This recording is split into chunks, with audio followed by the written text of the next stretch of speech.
Joining me now is Fadi Sharma and Jim Friedman. They created something that they call Sense of Life. Gentlemen, welcome. We're glad to have you here. Thank you for having us. Tell me about the beginnings of what you created, because I love the fact that you guys are neighbors and that you're friends and you came together to do something great. Sure.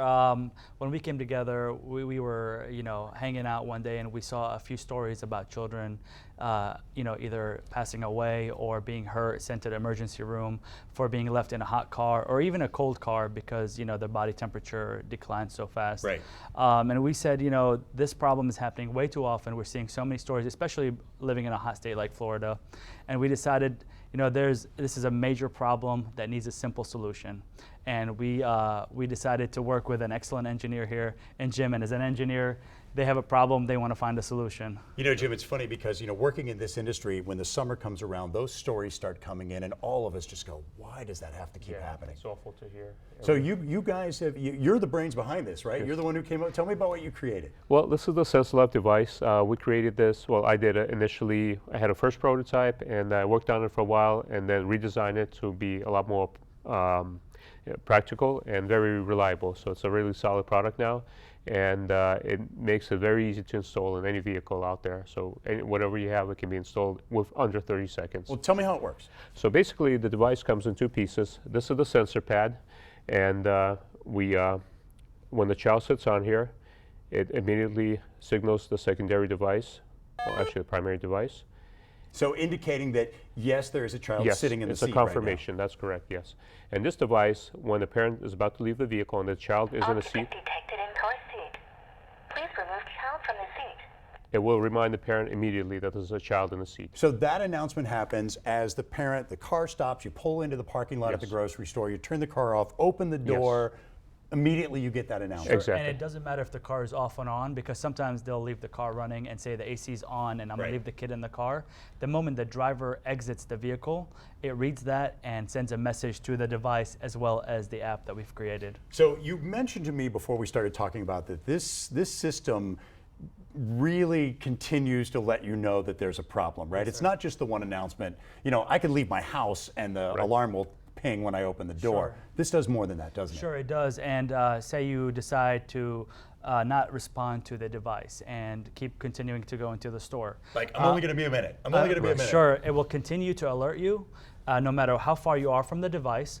And if you do not respond within a reasonable time, we have set it to also contact a secondary, either parent or caregiver, to alert them that this child is still left in the car. And at that point, that gives someone at least some additional time to get there and help, Definitely, right? definitely. What kind of stats do you have about children in cars and how long they in those vehicles before something serious happens? So from all our research and working with a couple of the .orgs, we found out that one every 7 to 8 days dies in this country alone. And a child's body is very sensitive to heat or cold. And they say 5 to 10 minutes in the vehicle, even on an 80-degree day, can rise 20 degrees in those 10 minutes. It doesn't have to be 100 degrees outside. Even in 80-degree weather, it can do some serious damage. You both have children, right? Yes, Yes, we do. we both have two each. So how important is this to you, what you've created? It's very important because this is a child-saving, life-saving device, and that's, unfortunate when a tragedy happens, and this hopefully will prevent any tragedies like that from happening ever again. It's, one is too many. One child dying in the vehicle is too many. So. And as a parent, nobody wants to see a child hurt or lose somebody and then suffer for the rest of their lives because of a simple mistake. And we do want to really reiterate that this is a peace of mind type of device, because we as parents, like I've mentioned to you before when we were talking, that as parents we're always working, so other people are watching our children, so we always want that peace of mind of knowing that their child is safe no matter who's watching, whether it's grandma or friend. I think everybody would like to think that they're a good parent and that, of course, they would never leave their child in the back seat, but it happens, doesn't it? It does happen a lot more often. Thousands of cases end up in the hospital. Thank God nobody dies, but they end up in the hospital, and thousands of cases are actually unreported because they're either embarrassed or scared that the officials will come after them. So. All right, so you guys are locally based. You're right here from Tampa, living in Carrollwood. Yes. Well, how has your journey been on trying to get this out into the world? Jim actually does all the technical stuff, obviously, and with the help of also we have a CMO marketing officer. His name is Masood Hussain, who's working with us. He's our third partner, and Jim got it to a market-ready prototype. He's engineered it, tested it for months, make sure that it can never not work because right. It can never not work. Exactly. It can never not work. And that's where his engineering skills of years of experience has come and made this such a foolproof and simple way of making this happen. Yes, we put a lot of redundancy into the system, so nothing should fail.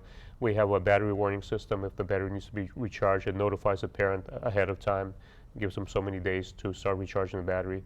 And also the optical sensors, they're 100% reliable. Whenever that door opens, it will go off every time. And I think you told me as well that this doesn't tie into the vehicle at all. You're not doing anything to your car correct. to install this, right? How does that work? Yes, it's a plug-and-play system. It does not require any kind of connection to the vehicle. It takes about 30 seconds to install, and these two units sync to each other. They're completely wireless technology, and also the Bluetooth feature that's linked to the phone is also wireless. So it's just simple installation. Velcro's on right to the car seat and the side of the driver's seat right there for this sensor. And another great thing is rechargeable in your cigarette lighter. Yes. And each charge we've seen lasts up to 3 to 4 months. So you might have to charge this device maybe 3 times a year. All right, what's next for you guys? Where do we go from here? Our marketing and awareness campaign is leading us to hopefully open some eyes and the importance of this cause. And we're going towards a Kickstarter, hopefully, campaign to raise funds to make this, not only to mass produce it, but make this so affordable. We want every parent to have this. Yeah. I don't want any limitations. Right. And hopefully this awareness campaign will bring car seat manufacturers to the table and say, let's have this simple device in every car seat. And it just as an option, as a backup plan. Right. Again, we want peace of mind. Just knowing that this is in your seat, hey, we're all safe and we're a lot better with it in there. Right. Well, Fadi, Jim, best of luck to you. It's a Thank you. fantastic thing, Thank and you so I much. hope we do save a lot of lives. Thank with you it. so much. Thank you very Appreciate much. it. Thank you. Appreciate it. Thank you.